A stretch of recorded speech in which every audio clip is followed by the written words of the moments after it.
Salinas at the California Rodeo. At the California Rodeo. Oh, yeah. Hi, everybody. Welcome to Saddle Up Salinas, the California Rodeo's official podcast. I'm Mandy Lindquist, and I'm here with my co-host, Amanda Gentilini. And today we are so excited to announce this dynamic duo that we have with us, our announcers.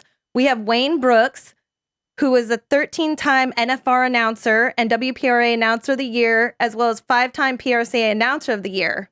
Wayne, thanks for joining us.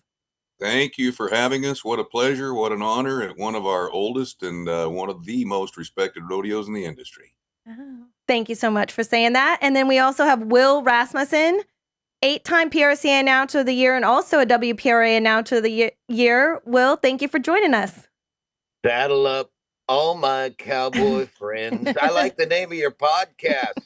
Thanks. Good deal. It felt natural, right? Thanks for letting Wayne and I come on and visit you mid-year. We love that location. We love that rodeo, and like Wayne said, it's one of the longest ones we've had, and it certainly is a great rodeo to have your name attached to, and I know Wayne feels the same way. So thanks, ladies. Absolutely. Yeah. Well, thank you, and we should know Will's joining us from Tucson, Arizona today. Yes. And Wayne's joining us from San Antonio, Texas. You bet. You bet. Absolutely. Busy time of year. It's amazing what technology can do, right? Right. Right. I'm not, yeah. And it's amazing how technology can make you throw a phone across a room. And so, right. Sometimes it's good. Sometimes it's not so good, but we're excited that we can all be together today. And like you said, meet mid-year. I mean, we barely get to see you guys when we're in Las Vegas because you're all so busy and everybody's going a million different directions. But you did say one of the longest rodeos. And I know, have both of you been announcing for 26 years, or Wayne, you started, and then Will, can you tell us a little bit about how long and when you started? Kind of the other way around, and I'm going to let Will tell the story because he's more savvy than I am. But this should be 26th year for both of us. Yeah, and we started off a little bit hit and miss. Right. How it started was Phil Gardenhire, who was one of your announcers with Zoop Dove, tragically was killed in a traffic accident. And my very first call from anybody in Salinas was the late, great Sam Eastman, who was the chairman of the announcing board. And that was in 1999. And he had Zoop, and I came in with Zoop that year. And then they felt like Will and Zoop's voices were a lot alike. So then they brought Wayne in, and the next year, and I remember the president of the rodeo was Ron Clements, and then Wayne came in and announced with Zoop when Joe Granger, I believe, was there and announced for a couple of years, and then Zoop retired from announcing, and then they brought me back with Wayne a year or two later, and we've been together ever since. I think that's the right story, isn't it, Wayne? I think you're right on the money. Yep. Yeah.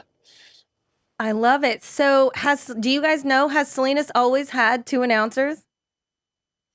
No, back in the day, they just had one that would shoulder the whole load, and of course, things have changed a little bit, and we've gotten busier over the last 20 years, with more entertainment and more things on the plate.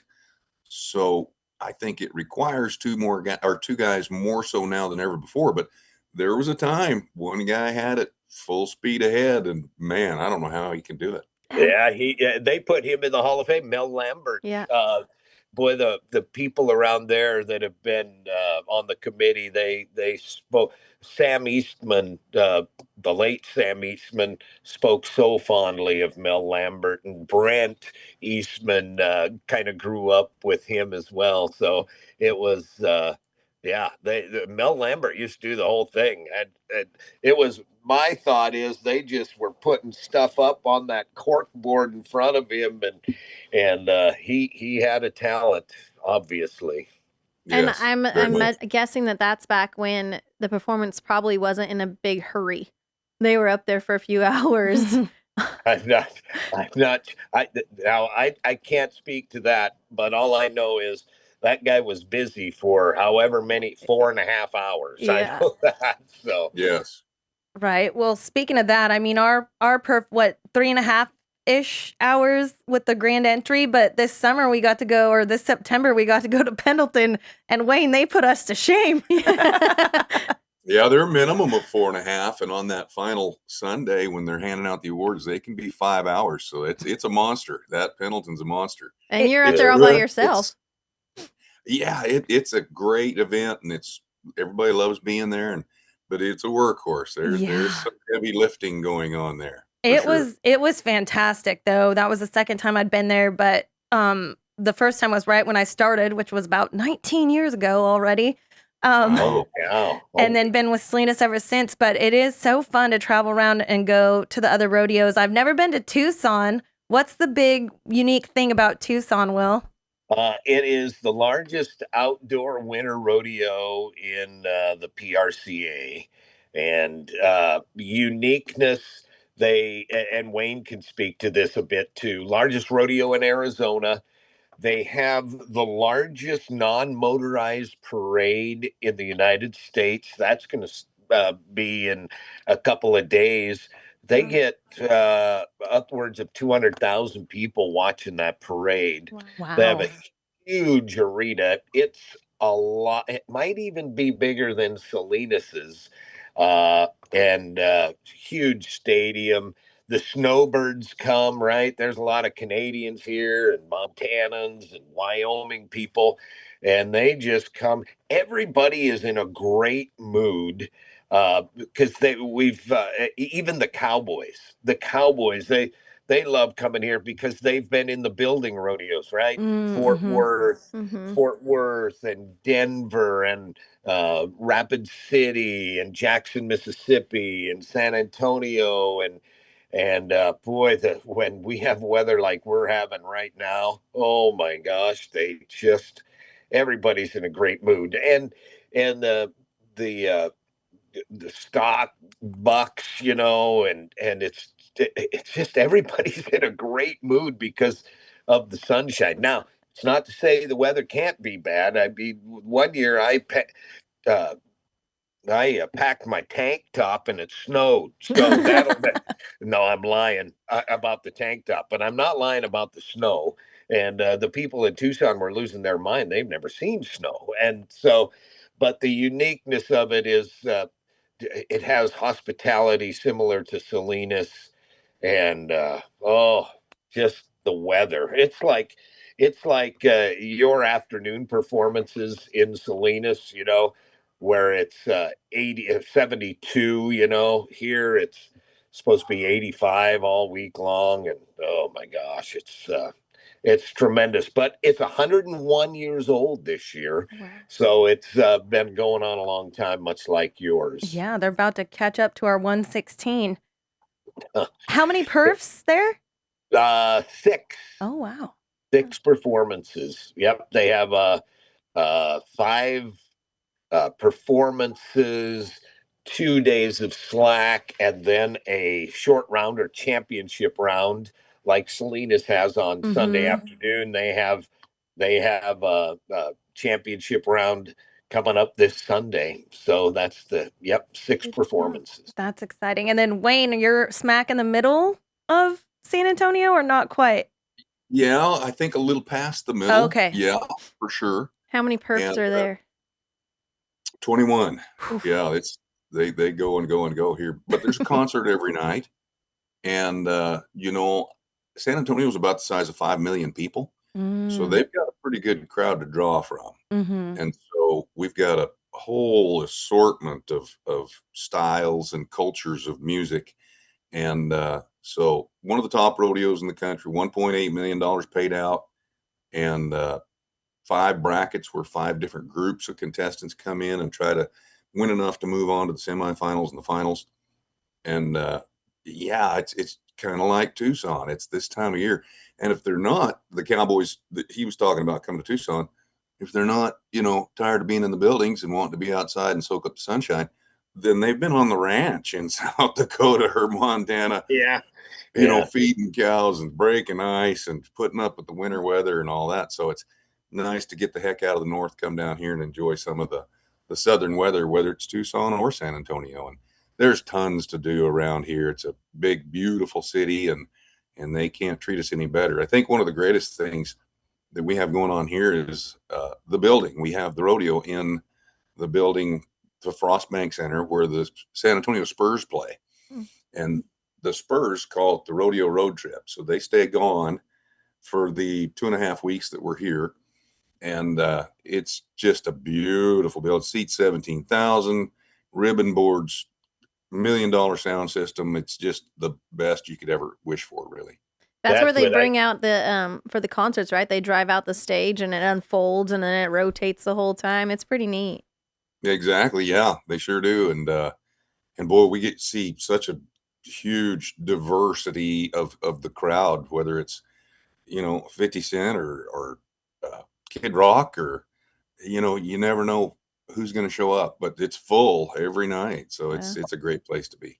Yeah, and I just came from Rapid City too, and Wayne and I have both been there. And you talk about beautiful building. I mean, and you can do different things when you're in a controlled environment like Wayne is in San Antonio, with lasers and flames and pyro and all that, and the great sound system. My goodness. And so there is something to say about being inside. And I will say this too: the Cowboys are back and forth between San Antonio and Tucson. They'll drive overnight after performing last night in Tucson or San Antonio, and be here, tomorrow for the performance. So it's there's not as many rodeos this time of year, but boy, there's those longer ones like San Antonio, Rapid City, Fort Worth, Denver, Tucson, even in there,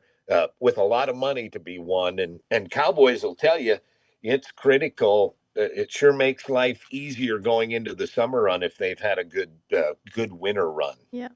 Absolutely. And I'm glad you brought that up about the contestants, because I talked to Michael and Carly Otero here last night or night before last. Yeah. They just ran, and we get done about 9:30 at night, and they're loading up to overnight to Tucson because there's no lights. A lot of people don't think about that or don't know about that. There's no lights in Tucson, so they have to have all day performances. So that means a lot of hard traveling to make sure you're there by whatever your start time is, 12:30, 1 o'clock. Yeah, and isn't that fun? Because Carly was here over the weekend too. She won. She's in the top couple. She and Elisa Lockhart. Anyway, that's crazy, the life they live. I'm too old for that. So Well, it's always fun to learn about the other rodeos and committees and what they do and what's unique. But what would you think is most unique about Salinas, since you've been to a lot of rodeos? Well, Wayne, do you want to start? I think you should. I think that's an easy one, and yeah, I think I'm speaking for Will as well. There's only 2 rodeos that I know of that has kind of the same type of format that we have there in Salinas, and that'd be Cheyenne, where they're doing a few things, on the track at the same time as the events going on in the arena. But that's the thing that makes it a standout. That's the thing that makes it different. And a lot of contestants absolutely love it, and some don't. But the fact that you can have the barrel racing going on at the same time as one of the events in the arena, or John Payne, with his show going on at the same time as something on the track. And so that's the biggest number one thing that makes it different. But another thing that comes to mind is the weather. Oh my gosh, we've been just cooking all summer long, 100 degrees everywhere we go, and you drive over the mountains and you start dropping off toward the Pacific Ocean, and by golly, you need a vest every night. Yeah. At least a vest. Yeah. Yeah. Right. Yeah. keep those coats coming, you two. Keep those coats You coming got when we it. show up. Oh yeah, Amanda's working on some good coats for this summer for sure. Good. I echo what Wayne says. The uniqueness, and it's not a try to grab people for 2.5 hours and get them into it.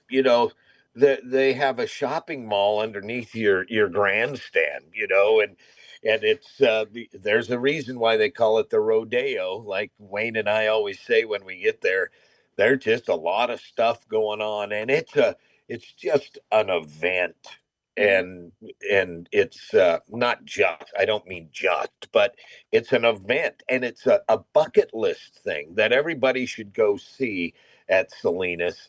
And it's about, I don't know, seems like it's 4 hours once we get done with the bullfights and things like that. And but it is unique because we used to call it a rodeo for people with ADD, right? Because there's Yeah. stuff going on all the time. So Yeah.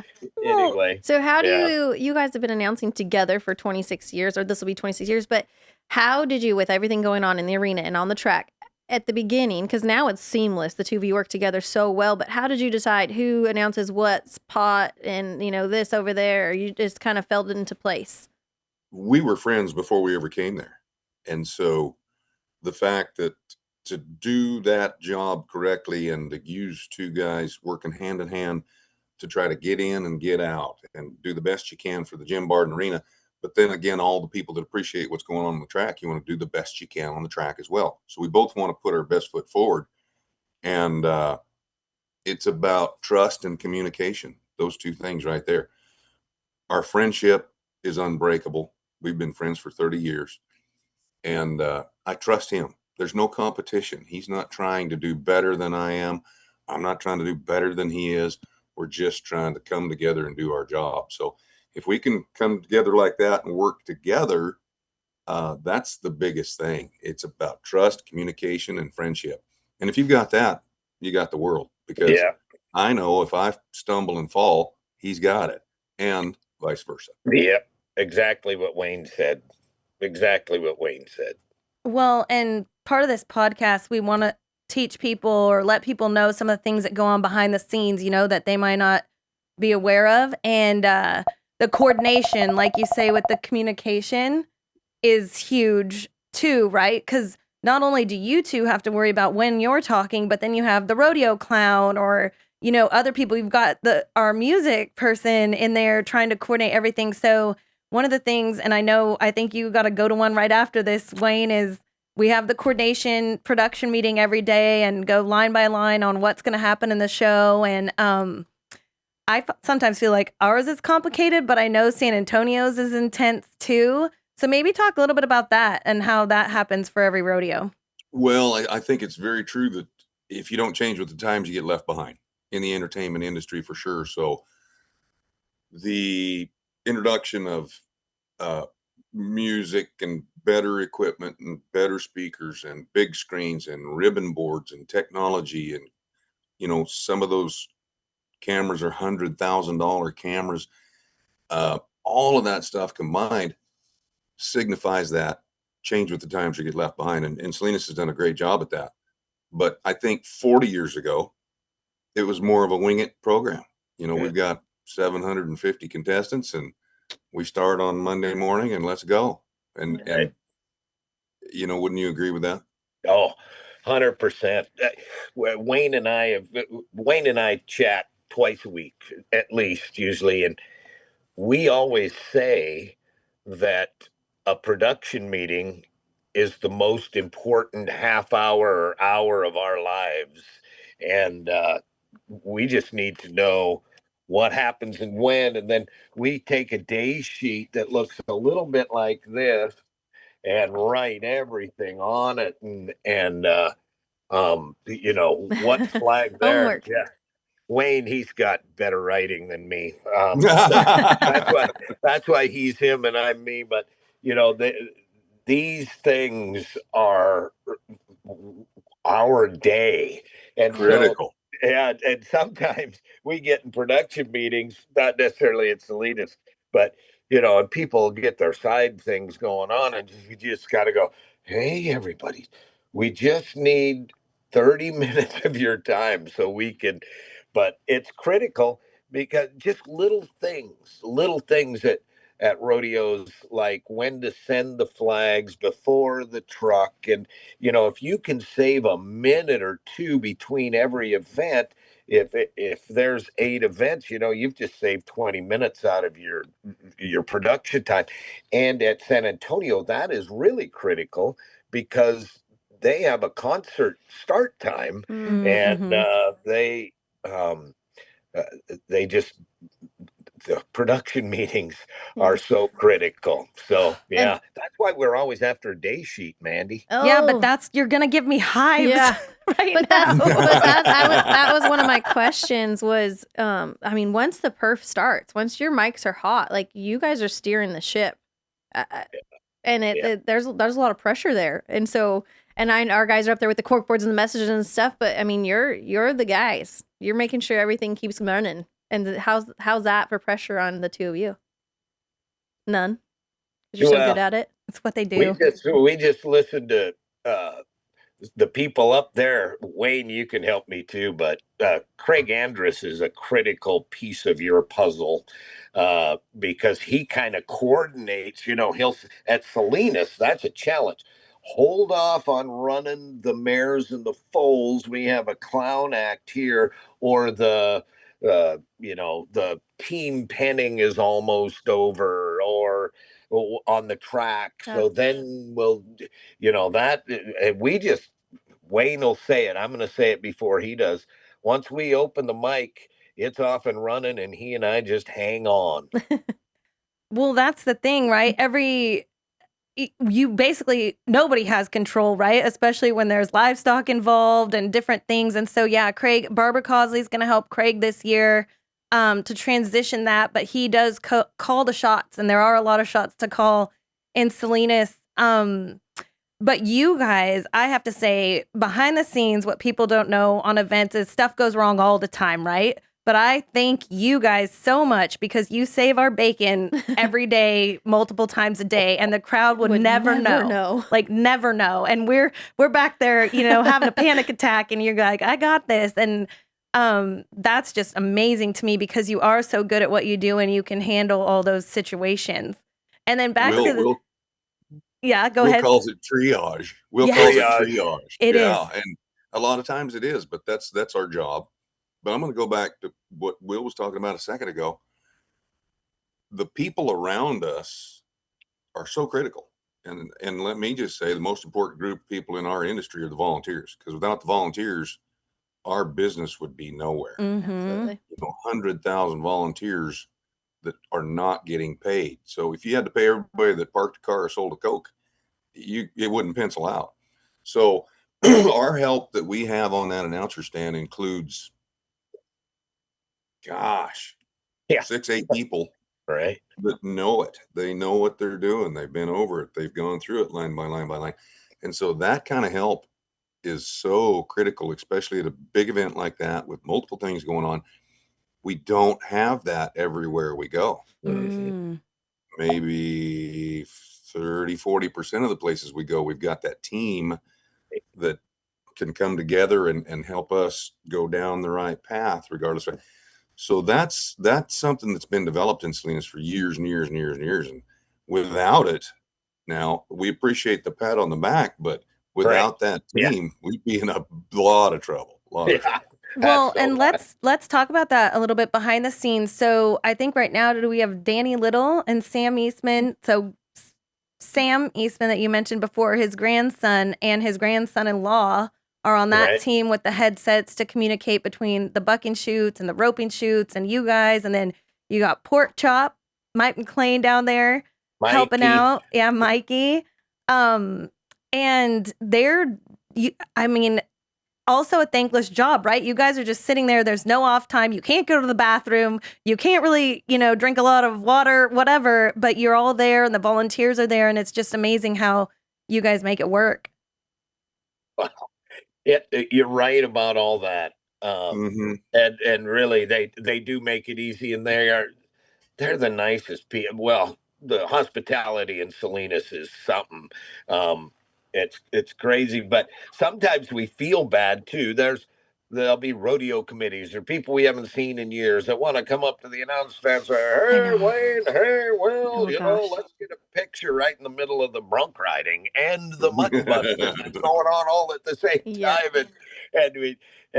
But that announcing committee, boy, is what would we do with that? There's no way that we could do that, Yeah. Well, right.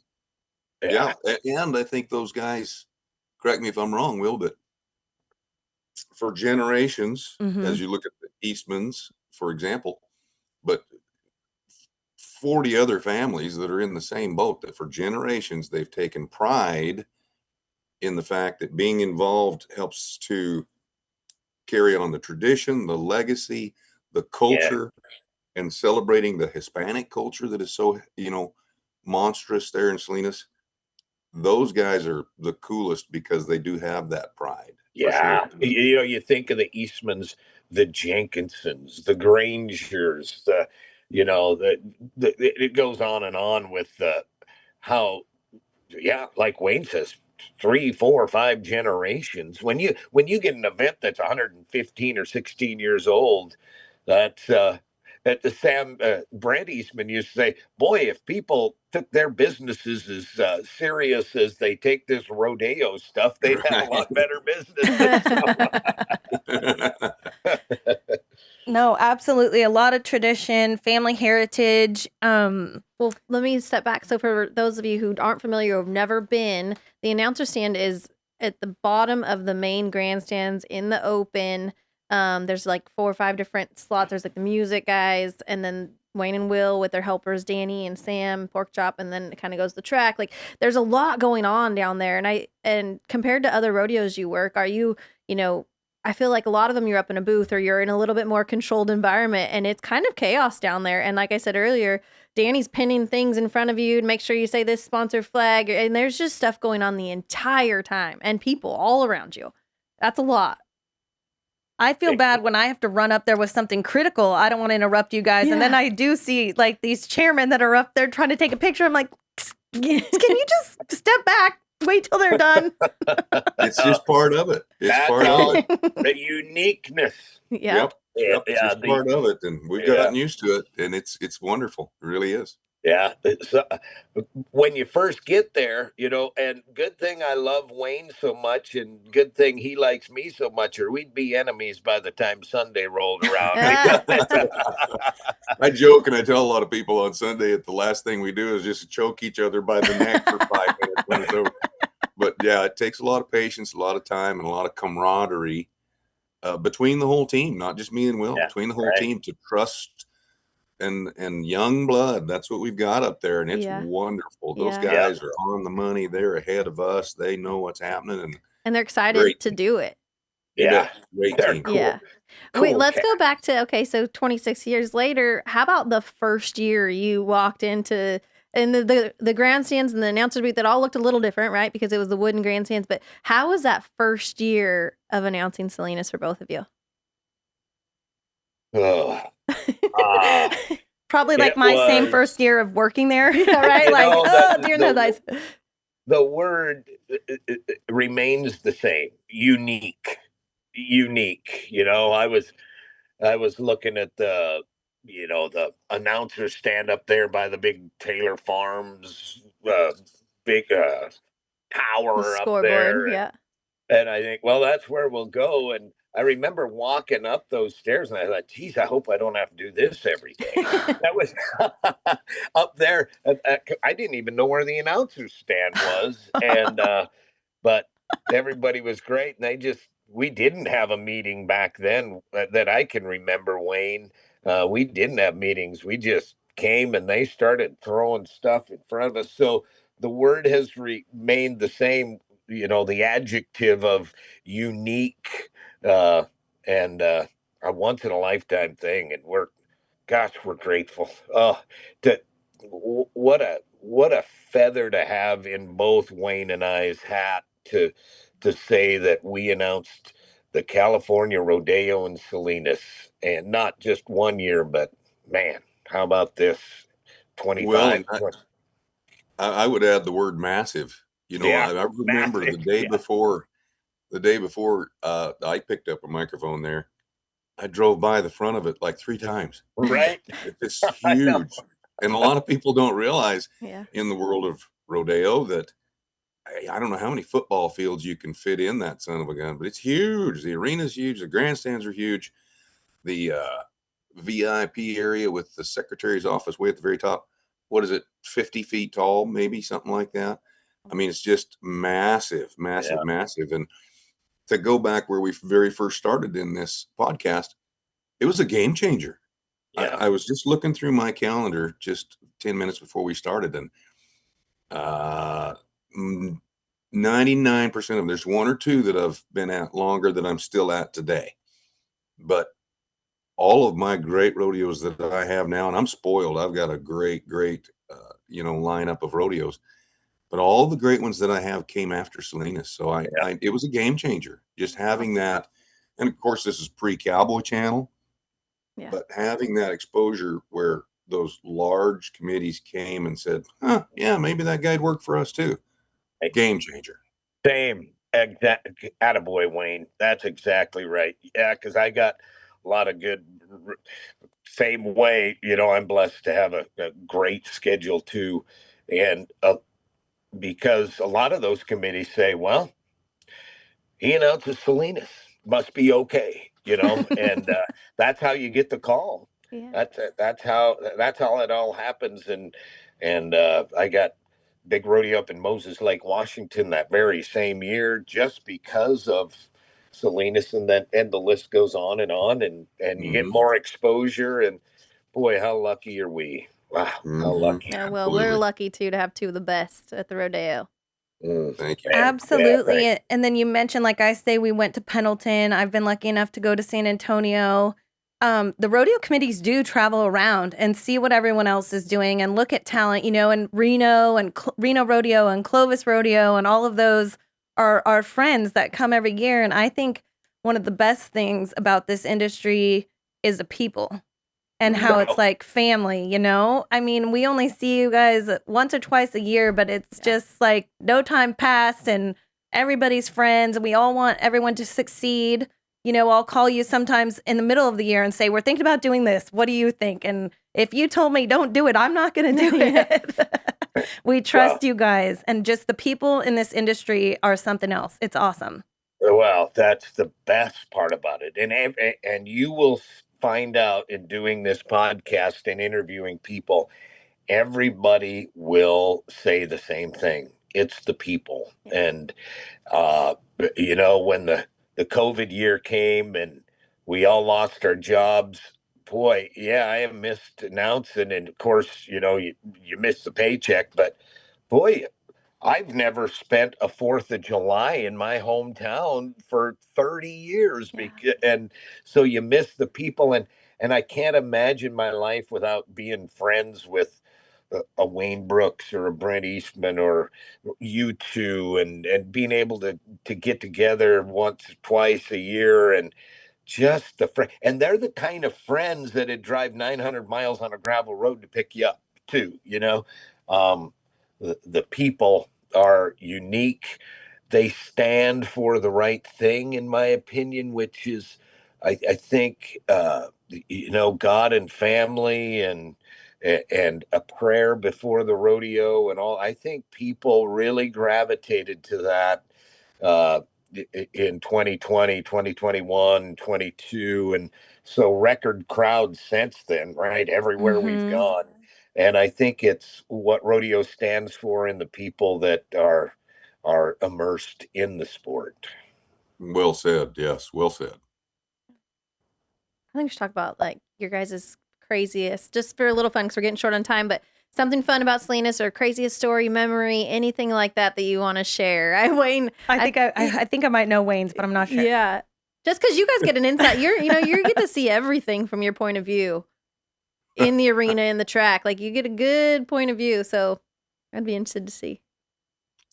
Well, some of my favorite memories is when we have announced 12 times, stay out of the arena because the fighting bulls are going to be in the arena. And of course, a fan walks across and just gets smoked by a Mexican fighting bull and knocks both of his tennis shoes off. That's Right.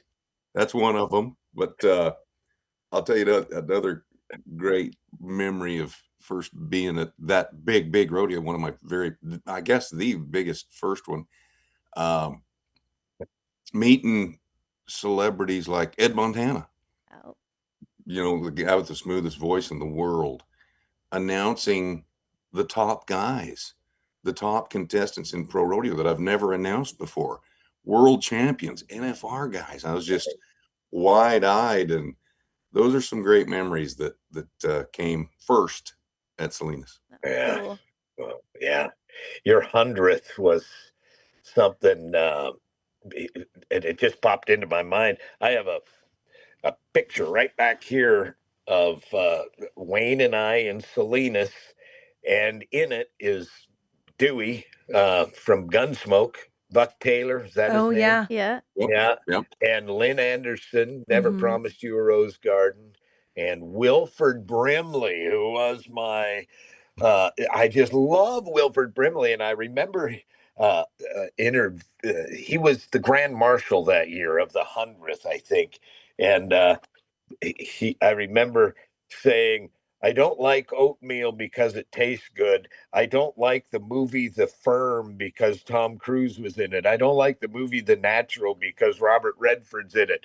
And it's because of Wilford Brimley. And he goes, let me tell you something, son. I'm going to start packing you around everywhere to give me an introduction. So Wilford Brimley sitting there. But one of the back when they had horse races that went all the way around the track, Oh, and yeah. Wayne and I and I was announcing, down the stretch they come, and here come. And the jockey has a whip in his hand, right? And instead of whipping his horse to encourage the horse, he was whipping the guy right beside him, right in the face. And then they got off and they started fighting. And Wayne goes, gosh. can't we all just get along? I'll tell you a funny memory too. It's funny now, wasn't at the time. Is my first year, man. I was, like I said, wide-eyed and wet behind the ears and green. I had no clue what I was doing. Thank God Zoop was there for both of us the first years we were there to kind of guide us along. But that's, when I met Ed Montana, and well, come on, it's over. Let's go have a drink. Okay, sounds good. So we were somewhere under the grandstands there, going through a door, and I slammed Ed Montana's hand in the door. And this is Sessions style guitar player, one of the greatest in the world, and he's going, oh my gosh, what are you doing? I'm like, I'm so sorry, I can't believe I did that. And it came out fine, but it was not funny at the time.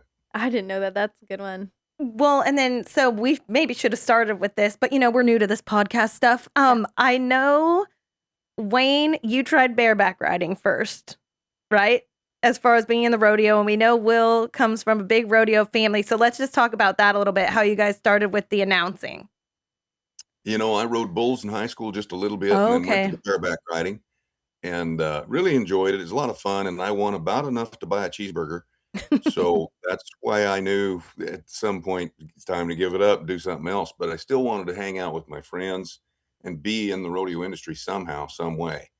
And just fell into it at a practice deal. And somebody said, hey, you want to give it a try? And here we are 30 years later. So, yeah, I was not a very good bareback rider. It was fun, but especially today, 30 years ago, you could be mediocre and win some money and do okay. Not today. These guys today are just focused and, no drugs, no alcohol, just focused and physically fit, mentally fit in the gym.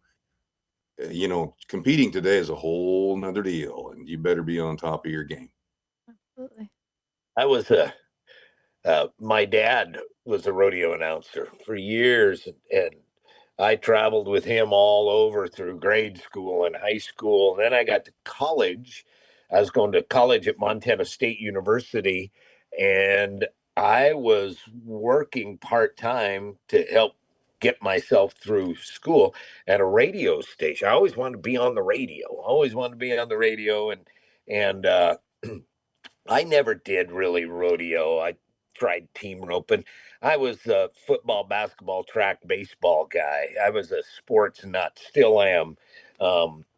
But my dad booked 2 rodeos one weekend in the Father's Day weekend of 1981. Man, I was a youngin' then. I was going to college. I might have been my first year of college. And so I went and covered for him at the Upper Yellowstone Stampede, the north entrance of Yellowstone National Park, Father's Day weekend, 1981. And I did that rodeo. That's all. The next year, I did that rodeo and another one. And then by the late 80s, I was doing a lot of amateur rodeos. There was a big amateur association. And that's how I started. As a matter of fact, I believe that Wayne and I bought our PRCA card the same year, 1994. And who'd have thunk it, The rest And is Flint, your history. brother, same time. Yeah, Flint was the same. Yeah, bought it. He and I worked hundreds of performances together, and back in the late 80s, early 90s. And that's how it all began. That's awesome. It's funny. You just never know where life's going to take you, right? Yeah. Well, God has a better plan than us. So thank God that I get to be a part of you guys' lives, and you too, Wayne. So thanks for letting us come on here. Yeah. What's that saying? You can't make old new friends or new old friends. Yeah, you can't make new old friends. New old friends. Yeah, there you go. But it's, I mean, again, going back to the people and, like we watched Ace grow up and now he's announcing, so that's incredible. You know what's funny? My son the other day, I don't even know if Wayne knows this. My son, who dabbles in announcing a little bit and helps us, he got his PRCA card. He got a call from somebody and he couldn't go. So he and Ace got together. And Ace got some work up in Cody, Wyoming. And I think Kurt, whatever his name is, my son, I call him Fisk, but they're communicating now amongst the announcing forum. So I thought that was really cool. Fisk called me. I don't remember Ace. What kind of guy? I said, he's just like Wayne. He's a great guy. Just so Well, and our daughters are grown and married and kids, and we're grandpas now. So, I mean, if I'd have known I was going to live to be this old, I'd have taken better care of myself. The old Don't lie. Don't lie. It's been quite a journey, man. Oh my gosh. Well, we're really looking forward to having you back in July. And I guess until we change our format, I'll still probably cry over the day sheets because our Slack doesn't finish in time to get everything in time for the coordination meeting. And I'll be burning up the copier trying to get you guys stuff ready so you can do your homework and notes and all that. We try our best. Yeah. Just so you know. You're not the only ones. You're not the only ones. We had on our notes here in capital letters, day sheets. But we don't need to talk about those. Yes. That's super fun. Hadley Barrett, who is the late great Hadley Barrett, who died in March of 2017, a mentor very close to both Wayne and I. The two most asked questions by a rodeo announcer: where's my day sheet and who's up next?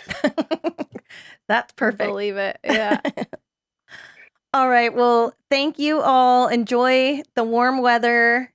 Wait, I think before you guys go, I think you should send an invite out to folks to come to the California Rodeo Salinas. We want to hear those official voices. Saddle up, everybody. It's the what year is it? 16th. 116. It's the 116th California Rodeo, where the West comes alive. Be there. Yeah, I love it. Boy, absolutely. If you've never been, you're missing out. It is a bucket list rodeo, and whether you're a fan, whether you're a cowboy, whether you've never been to a rodeo, the California Rodeo is unique, wonderful, fun, and beautiful, just like the people around. There you go, Oh, Wayno. There you go, Thank Wayno. you. Thank you, fellas. We Yes. love to have you. We love your voices, everything you do for us out here. It's fun getting to visit with you. We can't wait. July 16th through the 19th will be here before we know it. Tickets on sale Saddle May up. 7th. There you go. Saddle up. Saddle up. Like Oh, Ed yeah. Montana say. We'll Yep. close out with the song. You guys can sing us out if you want. Saddle up to all my cowboy There you friends. go. It's time we do it all again. And you know where you can meet us in In a the town town They call Salinas. Salinas at the California Rodeo. There you go. Nice. Well, thank you, fellas. It's been so fun. Appreciate you. Thank you guys. Safe Thank travels you. and good luck at all your rodeos. Thank you. Thank you. Thanks. Bye-bye.